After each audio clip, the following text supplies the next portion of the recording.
Hello and welcome to this week's edition of the Local Anxiety Podcast. I have a very special episode for you guys this week. Today I'm going to be talking about one of my favorite all-time comedians, Dave Chappelle. Dave has been an influence for me, comedic-wise, going back until probably the mid-90s when his first movie that I ever saw came out. That movie just happens to be Half-Baked. The story behind this one's pretty interesting. Me and my brother asked to go see this movie, and we were still very young. And surprisingly, our parents let us go. I don't think they really knew the full context of what the movie entailed, but we were all excited. And to be honest, I didn't even know what marijuana was at the time. So me and my brother go to this movie, and all I can remember from the movie is just having so much fun and just laughing my ass off at what I was seeing, just completely blown away on every level. And I already knew instantly I was going to be a lifelong fan of this comedian. So years go by, and I happen to see him pop up in another movie called Blue Streak with Martin Lawrence. Now, I love Martin Lawrence because he was in Bad Boys with Will Smith, so when he popped up, I was like, oh my God, it's that guy. Because I didn't quite get his name. Like, it didn't really stick with me, the name, until we get to this one. The Chappelle Show. Oh my God. I'm Rick James, bitch. Oh my God. He was a cultural phenomenon at this point. He changed the face of stand-up in so many different ways. It was just mind-blowing. Not only with his comedy, but with his message. There was always something underlying about his content that spoke to people, about his people, to us. So moving on, after the Chappelle Show was over, and we wanted more of Dave, of course. I mean, that was such a huge loss as to when that show ended. We're like, we want more. Where is it? More Dave. One of his last things that I remember was his block party. This was pretty cool. He just literally gathered a whole bunch of people, promoted it, had this huge concert out in the streets. Mind-blowing. After this, poof, Dave's gone for a while. So why am I talking about Dave today? Not only is he a legendary comedian, but also an advocate. He's a modern day poet, a historian, a teacher. I stumbled across this really cool video that came out about a week or two ago, and it applies to the protests and the George Floyd, which was completely horrendous. And this story took place in January of 2015, I believe.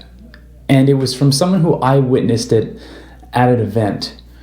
And they kind of didn't want to post it right away because it was kind of a personal thing. It wasn't a recorded event. It was something that took place that was supposed to be between Dave and that audience in that particular day. But since all this went down, he decided to share this on Twitter. So I want to read it to you, and then I kind of want to go over how it made me feel. And I'm going to be honest with you, I might be crying by the end of this. It's a very inspirational tale. So let me just get right into it here.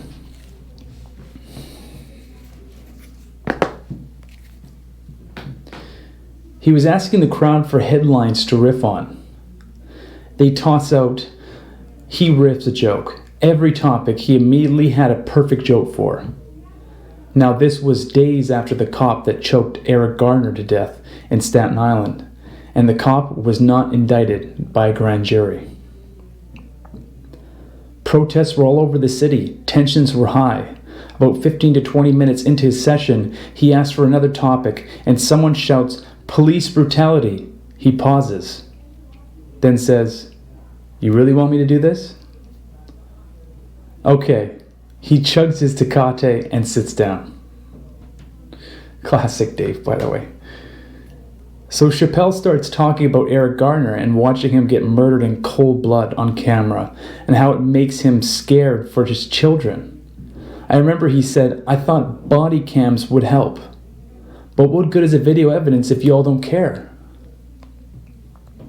A white girl from the audience shouts, "Life is hard. Sorry about it." And it takes the air completely out of the room. A collective gasp. Chappelle zooms in on her. "What did you say?" She repeats it.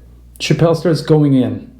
He starts to educate the crowd on the history of black people and the police. He talked about slave patrols and Rodney King and whites and Emmett Till in Black Wall Street. He talked about Trayvon Martin, Michael Brown. He talked about John Crawford III. Chappelle then tells a story about getting pulled over in rural Ohio, where he lives. This is before the Crawford shooting, but after Ferguson. So racial tension is bubbling. He said, "I may be white on paper, but I'm still black, so I'm nervous." He said the cop approaches and he can tell I'm nervous. I have both hands on the wheel and I say, "Officer, my license and registration is in the glove box. I'm going to reach for them now. I promise I'm not armed." I could tell the officer was offended that I was nervous. He said, "I know who you are, Dave Chappelle." And I said, "So why do you need my license and registration?" He gets off with a warning. The twist? The same cop would go on to murder John Crawford III. For those of you who don't know, John Crawford III was shopping in a Walmart in Beaver Creek, Ohio. According to The Guardian, Crawford picked up a BB gun in the sporting goods section that was already unboxed and continued shopping. Another customer, Ronald Ritchie, called 911 claiming Crawford had been pointing the gun at customers and was pointing it at people, children walking by. The security footage disproves this. After footage was released, Ritchie took back his statement and said at no point did he shoulder the rifle and point it at somebody. Soon police officers respond to Ritchie's call and Crawford was shot twice. There are conflicting reports on whether the officer told Crawford to put the gun down before they shot. Chappelle's takeaway? I shouldn't have to be Dave Chappelle to survive a police encounter. He said, he goes on to explain that one of his best friends in South Africa said, I asked him what it was like in South Africa right before apartheid ended. And he said, it was chaos in the streets. There were riots and car bombs, etc. But the amount of people caring hit critical mass. And there was nothing they could do to stop it. The people had momentum and apartheid ended. Critical mass. That's what we have to hit. Once enough of you care, there will be nothing they could do to stop it. Now quickly I want to just explain what apartheid is. Apartheid, parentheses, apartness, in the language of Africans, was a system of legislation that upheld segregation policies against non-white citizens of South Africa. After the National Party gained power in South Africa in 1948, its all-white government immediately began enforcing existing policies of racial segregation. Back to the story. It was incredibly powerful. The crowd was somber and silent after the show. We're in the green room. Joyelle Nicole comes back and says, that dumb white girl wants to talk to you. But I told her you were busy. And he goes, no. Bring her back. So Joelle leaves, comes back with the girl and her friend. She is humiliated. And her friend even more so.